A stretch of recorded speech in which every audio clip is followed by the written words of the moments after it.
2021 সালে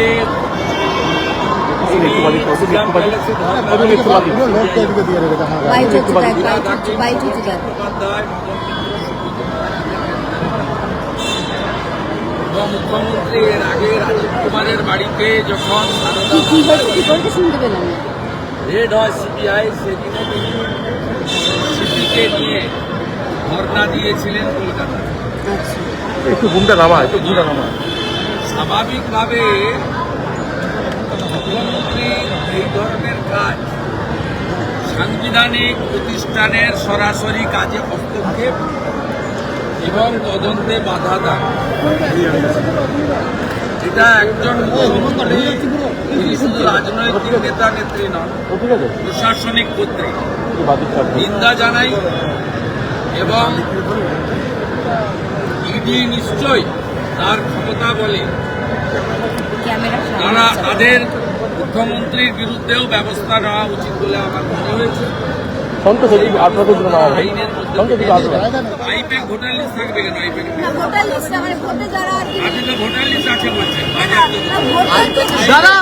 voter list থাকবে কেন?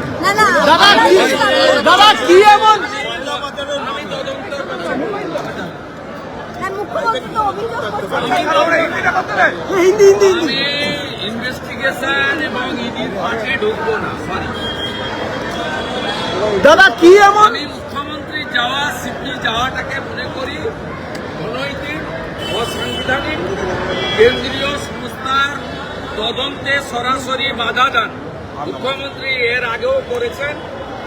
রাজীব কুমারের বাড়িতে রেড হওয়ার সময় এবং তিনি 5 ঘন্টা ধর্ণা দিয়েছেন নিজাম প্যালেসে। আপনার যখন বেশ কয়েকজনকে গ্রেপ্তার করেছেন, এরা মুখ্যমন্ত্রীর অভ্যাসের মধ্যে পড়ে। রাজ্য সাংবিধানিক অধিকার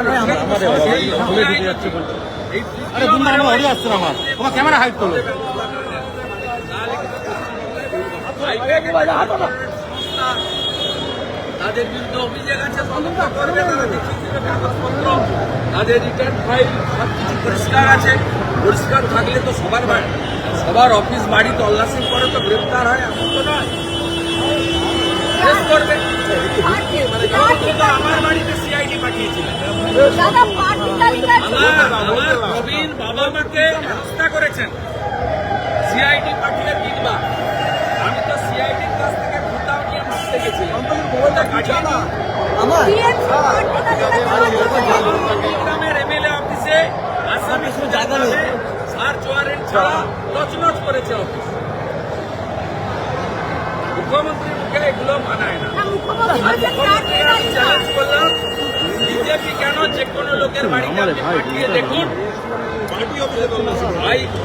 পাঠিয়ে দেখুন পার্থ চ্যাটার্জির কচি বান্ধবী অর্পিতার মতো 51 কোটি টাকা কারো বাড়িতে পাবে না।